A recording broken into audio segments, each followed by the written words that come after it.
ബിന്ദുസ് food and സ്പൈസസിലേക്ക് സ്വാഗതം. ഇന്ന് നമ്മൾ വളരെ ടേസ്റ്റി ആയിട്ടും അതുപോലെ തന്നെ ഹെൽത്തി ആയിട്ട് തയ്യാറാക്കാൻ പറ്റുന്ന ഒരു ബ്രേക്ക്ഫാസ്റ്റ് ഡിഷ് ആയിട്ടാണ് വന്നിരിക്കുന്നത്.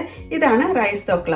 അപ്പോൾ വളരെ എളുപ്പത്തിൽ വീട്ടിലുള്ള സാധനങ്ങൾ വെച്ച് തന്നെ തയ്യാറാക്കാൻ പറ്റുന്നതാണ്. ഞാനിതിലേക്ക് കുറച്ചും കൂടി ഹെൽത്തി ആവാൻ വേണ്ടിയിട്ട് കുറച്ച് വെജിറ്റബിൾസും കൂടി ഒന്ന് ആഡ് ചെയ്തിട്ടുണ്ട്. നിങ്ങൾക്ക് വേണമെങ്കിൽ അത് സ്കിപ്പ് ചെയ്യാവുന്നതാണ്. അപ്പോൾ വീട്ടിലുള്ള സാധനങ്ങൾ വെച്ച് തന്നെ തയ്യാറാക്കാൻ പറ്റുന്നതാണ് ഈ റൈസ് തോക്ല.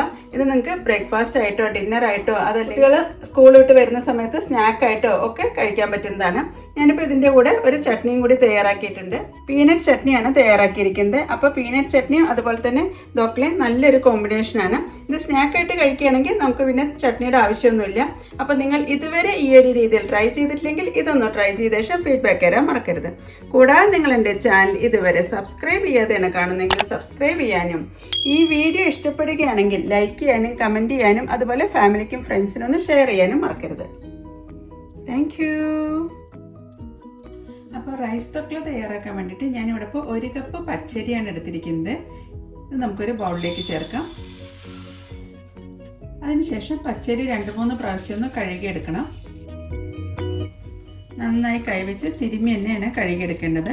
വെള്ളത്തിൻ്റെ നിറമൊക്കെ ഒന്ന് മാറി കഞ്ഞിവെള്ളത്തിൻ്റെ കളറായും വരുന്നത് കാണാം. 1-2 പ്രാവശ്യം ഒന്ന് വെള്ളം മാറ്റിയെടുത്ത് വെള്ളം തെളിയുന്നവരെയാണ് നമ്മളിത് കഴുകിയെടുക്കേണ്ടത്.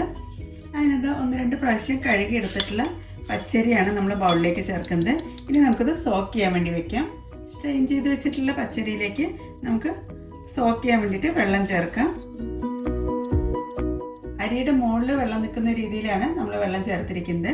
ഇനി ഇത് 2 തൊട്ട് 3 മണിക്കൂർ വരെയാണ് നമുക്ക് സോക്ക് ചെയ്യേണ്ടത്. അതല്ലെങ്കിൽ ഓവർനൈറ്റ് സോക്ക് ചെയ്ത ശേഷം രാവിലെ നമ്മൾ ബ്രേക്ക്ഫാസ്റ്റ് ആയിട്ട് ഉണ്ടാക്കിയാലും മതി. ഞാനിപ്പോൾ ഈ ഒരു പച്ചരി ഓവർനൈറ്റ് ആണ് സോക്ക് ചെയ്യുന്നത്. എന്നിട്ട് രാവിലെയാണ് ഞാനിത് അരച്ചെടുക്കുന്നത്. കുതിർത്ത് വെച്ചിട്ടുള്ള പച്ചരിയല്ല, ഞാൻ ഓവർനൈറ്റ് ആണ് സോക്ക് ചെയ്തത്. ഇതിപ്പോൾ 2 മണിക്കൂർ സോക്ക് ചെയ്താലും മതി. ഇനി നമുക്ക് ഇതൊന്ന് അരച്ചെടുക്കാം. അരിയൊക്കെ നന്നായി കുതിർന്ന് തന്നെ കിട്ടിയിട്ടുണ്ട്. അങ്ങനെ മിക്സിയുടെ വലിയ ജാറിലേക്ക് നമുക്ക് സ്ട്രെയിൻ ചെയ്ത് വെച്ചിട്ടുള്ള പച്ചരിയാണ് ചേർക്കേണ്ടത്. അരയ്ക്കാൻ വേണ്ടി ഇനി നമ്മൾ ഇതിലേക്ക് ചേർക്കുന്നത് ഫ്രഷ് യോഗേർട്ടാണ്. ഞാനിപ്പോൾ ഫുൾ ക്രീം യോഗേർട്ടാണ് എടുക്കുന്നത്. 1 കപ്പ് അരിക്ക് 1 കപ്പ് യോഗേർട്ടാണ് ചേർക്കുന്നത്. നമ്മളിതിൽ വെള്ളം ചേർക്കുന്നില്ല. ഈ യോഗേർട്ട് ചേർത്തിട്ട് തന്നെയാണ് അരച്ചെടുക്കുന്നത്. അരിയും യോഗേർട്ട് നമുക്ക് ഫൈൻ പേസ്റ്റ് ആവുന്ന രീതിയിലൊന്ന് അരച്ചെടുക്കാം. അതിനകത്ത് ഒട്ടും വെള്ളം ചേർക്കാതെ നമ്മൾ അരച്ചെടുത്തിട്ടുണ്ട്. മാവിൻ്റെ കൺസിസ്റ്റൻസി ഈ ഒരു രീതിയിലായിട്ടാണ് അരഞ്ഞു കിട്ടിയിരിക്കുന്നത്. ഇനി നമുക്കിതൊരു ബൗളിലേക്ക് ചേർക്കാം. അതിനകത്ത് അരച്ച് വെച്ചിട്ടുള്ള മാവാണ് ബൗളിലേക്ക് ചേർക്കുന്നത്. അരച്ച് വെച്ച മാവിലേക്ക് ഇനി നമ്മൾ ചേർക്കുന്നത് റവയാണ്. ഇതിപ്പോൾ വറുത്ത റവയോ വറക്കാത്ത റവയോ ഏത് റവ ആയാലും കുഴപ്പമൊന്നുമില്ല. ഇത് നമുക്ക് 1/2 കപ്പാണ് ചേർക്കുന്നത്. അതായത് 1 കപ്പ് പച്ചരിക്ക് 1/2 കപ്പ് റവ.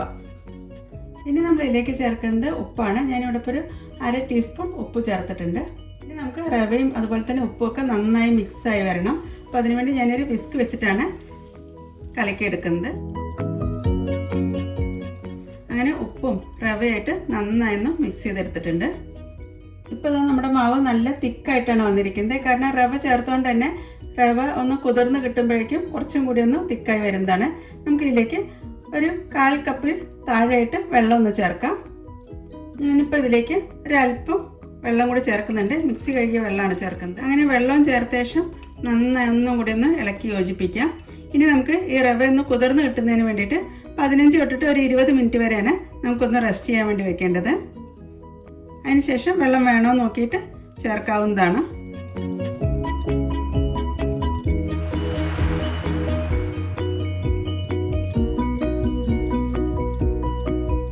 റെസ്റ്റ് ചെയ്തെടുക്കുന്ന ആ ഒരു സമയം കൊണ്ട് നമുക്ക് കുറച്ച് വെജിറ്റബിൾസും കൂടി ആഡ് ചെയ്യാം. ഞാനിവിടെ ഇപ്പോൾ ക്യാപ്സിക്കം എടുത്തിട്ടുണ്ട്. റെഡ്, ഗ്രീന്, ഓറഞ്ച് എടുത്തിട്ടുണ്ട്. അപ്പോൾ ഈ ക്യാപ്സിക്കം വേണമെന്ന് നിർബന്ധമൊന്നുമില്ല. പക്ഷേ കുറച്ച് വെജിറ്റബിൾസും കൂടി ആഡ് ചെയ്യുന്ന സമയത്ത് കുറച്ചും കൂടി ഒരു ഹെൽത്തി ആവും.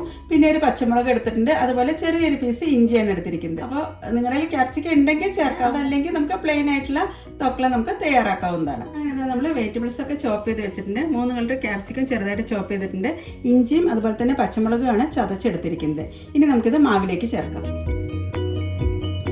അങ്ങനെ നമ്മൾ റവയൊക്കെ ചേർത്ത ശേഷം കുതിരാൻ വെച്ചിട്ട് ഒരു 15 തൊട്ട് 20 മിനിറ്റ് നേരം ആയിട്ടുണ്ട്. ഇപ്പോൾ നമ്മുടെ മാവ് കണ്ടില്ലേ, നല്ല തിക്കായിട്ട് തന്നെ വന്നിട്ടുണ്ട്. ഇനി നമുക്ക് ഇതിലേക്ക് വെജിറ്റബിൾസ് കട്ട് ചെയ്ത് ചേർക്കാം. അത് നമ്മൾ ഇതിലേക്ക് ചേർക്കുന്നത് ഇഞ്ചിയും പച്ചമുളകും ചതച്ചതാണ്.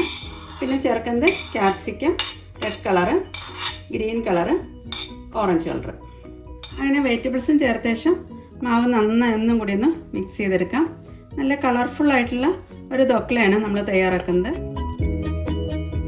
ഇതിലേക്ക് വേണമെങ്കിൽ ക്യാരറ്റ് ഗ്രേറ്റ് ചെയ്തൊക്കെ ചേർക്കാവുന്നതാണ്. ഞാനിപ്പോൾ ക്യാപ്സിക്കം മാത്രമാണ് ഇതിലേക്ക് ചേർക്കുന്നുള്ളൂ. നമ്മുടെ ദോക്ലയ്ക്ക് കുറച്ചും കൂടി ഒരു ടേസ്റ്റ് കിട്ടുന്നതിന് വേണ്ടിയിട്ട് നമുക്ക് ഇതിലേക്കൊന്ന് കടുകും കൂടി ഒന്ന് താളിച്ച് ചേർക്കാം. കടുക് താളിക്കുന്നതിന് വേണ്ടി ഒരു തട്ടപ്പാൻ വെച്ചിട്ടുണ്ട്. ഇതിലേക്ക് ഞാൻ വെളിച്ചെണ്ണയാണ് ചേർക്കുന്നത്. എണ്ണ ചൂടായി കഴിയുമ്പോൾ നമുക്കിതിലേക്ക് ഒരു 1/2 ടീസ്പൂൺ കടുകാണ് ചേർക്കുന്നത്. കടുക് പൊട്ടി തുടങ്ങുമ്പോൾ നമുക്കിതിലേക്ക് അല്പം ജീരകം കൂടി ചേർക്കാം. പിന്നെ ചേർക്കുന്നത് വറ്റൽമുളകൊന്ന് ചെറുതായി കട്ട് ചെയ്താണ്. അതുപോലെ കറിവേപ്പിലയും ചേർക്കാം.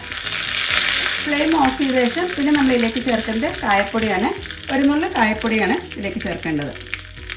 ഇനി നമുക്ക് ഈ മാവിലേക്ക് കടുക് താളിപ്പ് ചേർക്കാം. അങ്ങനെ താളിപ്പും കൂടി ചേർത്ത ശേഷം നന്നായി ഒന്നും കൂടി ഒന്ന് മിക്സ് ചെയ്തെടുക്കാം. കടുകൊക്കെ എല്ലാ ഭാഗത്തേക്കും ആവുന്ന രീതിയിലാണ് നമ്മളൊന്ന് മിക്സ് ചെയ്തെടുത്തിരിക്കുന്നത്. ഇനി നമുക്ക് സ്റ്റീമറിൽ വെച്ചാണ് ഇത് വേവിച്ചെടുക്കേണ്ടത്. ഈ സമയത്ത് ഇതിൻ്റെ ഉപ്പൊക്കെ കറക്റ്റ് ആണോ എന്നുള്ളത് നോക്കാം. ഞാൻ ചെക്ക് ചെയ്തപ്പോൾ കറക്റ്റ് തന്നെയാണ്. ഞാനിവിടെ ഇപ്പോൾ റൈസ് തോക്ല തയ്യാറാക്കുന്നത് ഈ ഒരു ഗ്ലാസ് ബൗളിലാണ്. ഞാൻ പ്ലേറ്റ് വെക്കാൻ നേരത്ത് നോക്കിയപ്പോൾ എൻ്റെ സ്റ്റീമറിൽ കൊള്ളുന്നുണ്ടായിരുന്നില്ല. അപ്പോൾ നമുക്ക് ഇതിലൽപ്പം വെളിച്ചെണ്ണയാണ് പുരട്ടുന്നത്. ഞാനിത് 1/2 ടീസ്പൂൺ വെളിച്ചെണ്ണ ചേർത്തിട്ടുണ്ട്. അതിനുശേഷം പാത്രത്തിൻ്റെ എല്ലാ ഭാഗത്തും ഒരേ രീതിയിലൊന്ന് സ്പ്രെഡ് ചെയ്യും. തയ്യാറാക്കുന്ന ഈ ഒരു ദോക്ല ഇൻസ്റ്റൻറ്റ് ദോക്ല ആയതുകൊണ്ട് തന്നെ ഇതിലേക്ക് നമ്മൾ ചേർക്കുന്നത് ഇനോ ആണ്. ഇനോൻ്റെ ഒരു പാക്കറ്റാണ് ഇതിലേക്ക് ചേർക്കുന്നത്. ഈ പാക്കറ്റ് ചേർക്കുന്ന ആ സമയം കൊണ്ട് തന്നെ നമ്മൾ സ്റ്റീമറിൽ വെള്ളമൊക്കെ വെച്ച് ആവി വരാൻ തുടങ്ങിയിരിക്കണം. എങ്കിലാണ് പെട്ടെന്ന് തന്നെ ഇത് സ്റ്റീം ചെയ്തെടുക്കാൻ പറ്റുള്ളൂ. ഞാനിവിടെ ഒരു സാഷ് ഇനോ ആണ് ചേർക്കുന്നത്. ഇനോ ചേർത്ത ശേഷം 1 ടീസ്പൂൺ വെള്ളം കൂടി ചേർത്തിട്ടുണ്ട്. ഇനി ഇത് നന്നായി മിക്സ് ചെയ്തെടുക്കാം. അപ്പോഴേക്കും നല്ല പതഞ്ഞ് ബബിൾസ് പോലെ വരുന്നത് കാണാം. പെട്ടെന്ന് തന്നെ ഫെർമെൻറ്റേഷനായി കിട്ടുന്നതിന് വേണ്ടിയിട്ടാണ് ഇനോ ചേർക്കുന്നത്. അപ്പോൾ നിങ്ങളുടെ കയ്യിൽ ഇനോ ഇല്ലെങ്കിൽ ബേക്കിംഗ് സോഡ ചേർത്താലും മതി. ഇനോ ചേർത്ത ശേഷം മാവൊക്കെ നന്നായി പതഞ്ഞ് വന്നിട്ടുണ്ട്. ഒഴിക്കുന്ന സമയത്ത് നന്നായി മാവൊന്ന് മിക്സ് ചെയ്യുന്നുണ്ട്. എന്നിട്ടാണ് നമ്മളിതിലേക്ക് ചേർക്കുന്നത്. ഒരു 1/4 ബൗളാണ് നമ്മളിതിലേക്ക് ചേർക്കുന്നുള്ളൂ. ശേഷം ജസ്റ്റ് ഒന്ന് ടാപ്പ് ചെയ്യാം. ഇനി നമുക്കിത് സ്റ്റീമറിലേക്ക് ഇറക്കി വയ്ക്കാം. അങ്ങനെ നമ്മൾ സ്റ്റീമറിൻ്റെ താഴത്തെ തട്ടിൽ 1 കപ്പ് വെള്ളം വെച്ച് സ്റ്റീമൊക്കെ വരാൻ തുടങ്ങിയിട്ടുണ്ട്. ഇനി നമുക്കിതിലേക്ക് എടുത്തു വെച്ചിട്ടുള്ള മാവ് ചേർക്കാം. ഇനി നമുക്കിത് ഒരു 15 മിനിറ്റ് നേരമാണ് സ്റ്റീം ചെയ്തെടുക്കേണ്ടത്. അപ്പോൾ ഒരു 15 മിനിറ്റ് കഴിഞ്ഞ ശേഷം ഒരു 10 മിനിറ്റ് റെസ്റ്റ് ചെയ്ത ശേഷമാണ് നമ്മളിനി തുറക്കുന്നുള്ളൂ. അപ്പോഴേക്കും നമുക്കിതിലേക്ക് വേണ്ടിയിട്ടുള്ള ചട്നി ഒന്ന് തയ്യാറാക്കിയെടുക്കാം. സ്റ്റീം ചെയ്യുന്ന ഈ ദോക്ലയുടെ മുകളിലേക്ക് നമുക്ക് 1 പിഞ്ച് മുളക് പൊടിയും കൂടി ഒന്ന് ചേർക്കാം. ഇതൊക്കെ ഒരു കളറൊക്കെ കിട്ടാനും കാണാനൊരു ഭംഗിയൊക്കെ കിട്ടാൻ വേണ്ടിയിട്ടാണ് ചെയ്യുന്നത്. ജസ്റ്റ് ഒന്ന് സ്പ്രെഡ് ചെയ്യുന്നുണ്ട്. വളരെ കുറച്ച് മതി. ഇനി നമുക്കിത് വേവുന്ന വരെ ഒന്ന് അടച്ചു വയ്ക്കാം.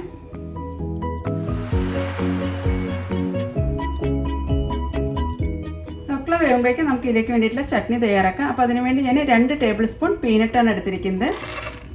പിന്നെ എടുത്തിരിക്കുന്നത് 2 ടേബിൾ സ്പൂൺ പൊട്ടുകടല. പിന്നെ ചേർക്കുന്നത് 2 വെളുത്തുള്ളിയാണ്. പിന്നെ എരിവിന് വേണ്ടി ചേർക്കുന്നത് കാശ്മീരി ചില്ലിയാണ്. ഞാനിവിടെ ഇപ്പോൾ 4 കാശ്മീരി ചില്ലിയാണ് ചേർക്കുന്നത്. പിന്നെ ഇതിലേക്ക് ചേർക്കുന്നത് ഒരു വലിയൊരു തക്കാളിയാണ്. പിന്നെ ഇതിലേക്ക് ഒരു ചെറിയൊരു പീസ് പുളിയും കൂടി ചേർക്കുന്നുണ്ട്. പിന്നെ ഇതിലേക്ക് ആവശ്യമായിട്ടുള്ള ഉപ്പാണ് ചേർക്കുന്നത്. ഇനി അത് നന്നായി അരച്ചെടുക്കാം. അതിലേക്ക് നമ്മൾ ഒട്ടും വെള്ളം ചേർക്കാതെയാണ് ആദ്യം അരച്ചെടുക്കുന്നത്. എന്താ നമ്മൾ ചട്നിയൊക്കെ ഒന്ന് അരച്ചെടുത്തിട്ടുണ്ട്. ചട്നിക്ക് ആവശ്യമായിട്ടുള്ള വെള്ളം കൂടി ചേർത്തിട്ടുണ്ട്.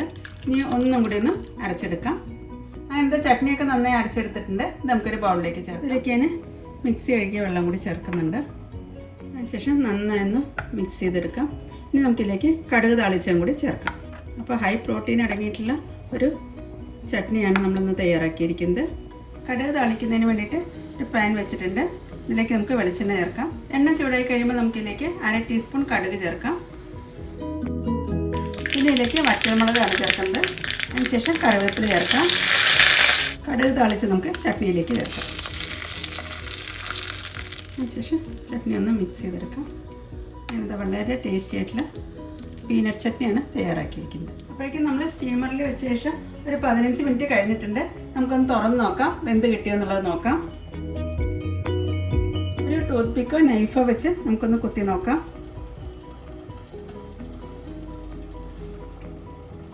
ഒട്ടും ഒട്ടിപ്പിടിക്കാതെ തന്നെ നമ്മുടെ ടൂത്ത് പിക്ക് കിട്ടിയിട്ടുണ്ട്. ഇനി നമുക്കിതിൻ്റെ ഫ്ലെയിം ഓഫ് ചെയ്യാം. അതിനുശേഷം നന്നായി തണുത്തിട്ട് വേണം നമുക്കിതിനി അൺമോൾഡ് ചെയ്യാൻ. നമ്മുടെ ദോക്ലയൊക്കെ തണുത്ത് വന്നിട്ടുണ്ട്. ഞാൻ ഡെക്കറേറ്റ് ചെയ്യാൻ വേണ്ടി ഞാൻ കുറച്ച് മല്ലിയില ഒന്ന് സ്പ്രെഡ് ചെയ്യുന്നുണ്ട്. ചട്നിക്ക് കടുക് തളിച്ചതിൽ നിന്ന് ഒരു 1/2 ടീസ്പൂൺ കടുക് തളിച്ച് മാറ്റി വെച്ചിട്ടുണ്ട്. ഇത് നമുക്കൊന്ന് ഗാർണിഷ് ചെയ്യാം. കടുക് തളിച്ചതും ഒന്ന് ഡെക്കറേറ്റ് ചെയ്യുന്നുണ്ട്. അങ്ങനെ എന്താ വളരെ ടേസ്റ്റി ആയിട്ടുള്ളതും അതുപോലെ തന്നെ ഹെൽത്തി ആയിട്ടുള്ള റൈസ് തൊക്ലയാണ് തയ്യാറാക്കിയിരിക്കുന്നത്. അപ്പോൾ നിങ്ങൾ ഇതുവരെ ഈ ഒരു രീതിയിൽ ട്രൈ ചെയ്തിട്ടില്ലെങ്കിൽ ഇതൊന്ന് ട്രൈ ചെയ്ത ശേഷം ഫീഡ്ബാക്ക് തരാൻ മറക്കരുത്. Thank you. അപ്പോൾ നമ്മുടെ തൊക്ലയൊക്കെ നന്നായി തണുത്ത് വന്നിട്ടുണ്ട്. നമുക്കൊന്ന് അൺമോൾഡ് ചെയ്യാം. സൈഡൊക്കെ ഒന്ന് നൈഫ് വെച്ചിട്ടൊന്ന് വിടിവിച്ചെടുക്കാം. അതിൻ്റെ നമ്മുടെ തൊക്ലയൊക്കെ അൺമോൾഡ് ചെയ്ത് കഴിഞ്ഞിട്ടുണ്ട്.